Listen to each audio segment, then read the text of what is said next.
और इसी के लिए हम लोग उनका प्रतीक भी है स्वास्तिक, जिसकी चर्चा बाद में करेंगे।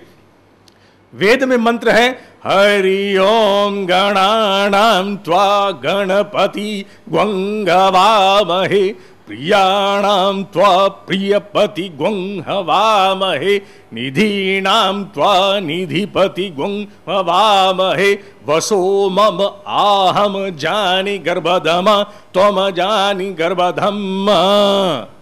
इस मंत्र की बहुत व्याख्या तो की आवश्यकता नहीं है। इसका मूल यही है कि आप जितनी भी प्रॉपर्टीज, एक्सीलेंस, क्वालिटीज हैं, निधियां हैं, उन सब के स्वामी हैं। गणपति, गण अर्थात समूह को कहते हैं, किसी समूह का अधिष्ठाता। जो किसी समूह का अधिष्ठाता है उसे गणपति कहा गया है। किसी, जैसे फॉर एग्जाम्पल एक चीफ एग्जीक्यूटिव ऑफिसर, एक चेयरमैन, एक प्रेसिडेंट, एक प्रिंसिपल, ये लोग कौन है? एक मैनेजिंग डायरेक्टर, ये कौन है?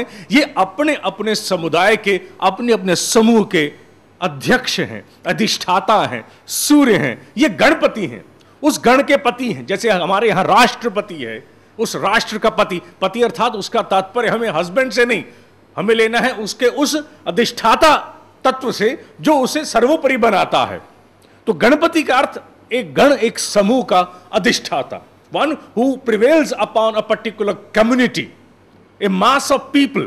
चाहे वो कोई कंपनी हो, चाहे वो कोई विभाग हो, चाहे वो राष्ट्र हो, चाहे वो कोई भी क्यों ना इकाई हो, उस इकाई का जो सर्वे सर्वा है उसे गणपति कहा जा सकता है। उस गण का उस समूह का वो अधिष्ठाता है। शब्द का सीधा सा इतना अर्थ है। गणपति भाव का प्रादुर्भाव कैसे हुआ होगा?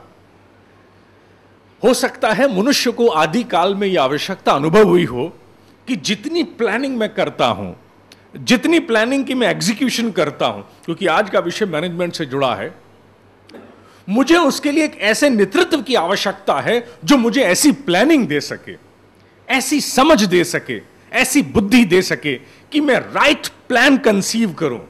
उतना ही नहीं, उसके साथ साथ जितने साधन उसमें प्रयोग होने वाले हैं, इंक्लूडिंग मानव संसाधन, उन सबको मैनेज करूं और जो चाहता हूं उसे प्राप्त कर जाऊं। अर्थात planning and managing all resources to achieve this sought, जो प्राप्त करना है मुझे प्राप्त हो जाए। उसके मन में यह कल्पना आई होगी कि ईश्वर तेरी ऐसी शक्ति की याचना करता हूं जो आए मुझे प्लानिंग में आदि से अंत तक सुनिश्चित कर दे कि मैं सफल हो जाऊंगा। इसलिए गणपति की आराधना सर्वप्रथम की जाती है। क्यों? क्योंकि गणपति को माना गया है कि विघ्न जितने भी हैं उनका ये नाश करेंगे। निर्विघ्न अर्थात बिना किसी विघ्न के, बिना किसी ऑब्स्टिकल के ये सारा काम पूर्ण कर देंगे। और ऐसे व्यक्ति की, ऐसे शक्ति की आवश्यकता हर उस समुदाय समूह को होती है जिसके सामने महत्वपूर्ण लक्ष्य होते हैं, जिनके पास महत्वपूर्ण लक्ष्य है, चाहे वो टेररिज्म से लड़ना ही क्यों ना हो। उन्हें ऐसा नेतृत्व चाहिए जिसमें ऐसे सभी गुण हो कि ऐसी प्लानिंग करे कि शुरू होने से लेकर अंत तक जितने भी ऑब्स्टिकल हैं वो सारे हटाता चला जाए।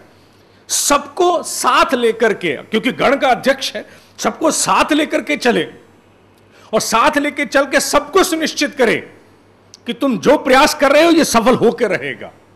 इसीलिए गणपति की अर्थात गण के समूह के अध्यक्ष की उपासना सबसे पहले की जाती है कि जो भी हम प्रयोग करें, दुकान का पूजन है तो, मकान का अगर कोई वो भूमि पूजन करने जा रहे हैं तो, चाहे वो किसी प्रकार का विवाह संस्कार हो तो, कोई भी कृत्य हो जिसे महत्वपूर्ण माना जाता है, गणपति को सबसे पहले लाते हैं। Because planning is foremost, execution follows and till the right and, जब तक पूर्ण हो जाए तब तक सुनिश्चितता चाहिए। इसके लिए गण के समूह का अध्यक्ष ऐसा होना चाहिए। जब यह मनुष्य के भीतर भाव आया होगा कि मुझे ऐसी लीडरशिप चाहिए, तब उसने कभी गणपति के भाव की याचना की होगी। मैं मानता हूं कि ऋषियों ने फिर अपनी कल्पना में जाके सोचा होगा कि ऐसे मनुष्य की कैसी आकृति हम बनाएं। आकृति की आवश्यकता क्यों पड़ती है? जब ईश्वर अव्यक्त है, अनंत है, निराकार है, तो then why should we have a form? हम ये क्यों नहीं कह सकते कि निराकार में उपासना की जाए? मेरा ये मानना है कि किसी भी प्रोडक्ट को बनाने से पहले, किसी मकान को बनाने से पहले एक ड्राइंग बनती है, एक डिजाइन बनता है, उस डिजाइन, उस ड्राइंग की एक स्पेसिफिकेशन होती है, एक प्रिसाइज स्पेसिफिकेशन होती है कि इस स्पेसिफिकेशन से, ये ड्राइंग से देखते हुए हम प्रोडक्ट बनाएंगे, उत्पादन बनाएंगे, मकान को बनाएंगे। और अगर उन स्पेसिफिकेशंस में जरा चूक हो जाए तो सारा डिजाइन गड़बड़ा सकता है, सारी प्रोडक्ट गड़बड़ा सकती है, सारा मकान गड़बड़ा सकता है। तो ड्राइंग की आवश्यकता पड़ती है कि जो कुछ चाहिए वो प्रिसीजन के साथ, सटीकता के साथ हमें उपलब्ध हो जाए। इसी प्रकार उस अव्यक्त निराकार ब्रह्म की अगर हम किसी विशिष्ट काम के लिए, फॉर अ स्पेसिफिक पर्पस, अगर आकृति रचते हैं तो आकृति तक वो परमात्मा सीमित तो नहीं होता, लेकिन हमें हमारी बुद्धि को समझने के लिए, सुगमता के लिए, for the purpose of ease and understanding, वो आकृति एक ऐसी डायमेंशन रचती है जिससे हम उन प्रिसाइज गुणों के बारे में समझ सकते हैं। समझ ही नहीं सकते, उन्हें यथावत धारण करने के लिए चेष्टा कर सकते हैं। फॉर एग्जाम्पल, जिस आदमी को जिनको गण का अध्यक्ष बनना है, उसमें बहुत सारे गुण चाहिए, एक मल्टीफेसेटेड पर्सनालिटी होनी चाहिए। उस मल्टीफेसेटेड पर्सनालिटी में जो जो गुण चाहिए, वो गुण एक व्यक्ति की फोटो दिखा के पूरे नहीं हो सकते।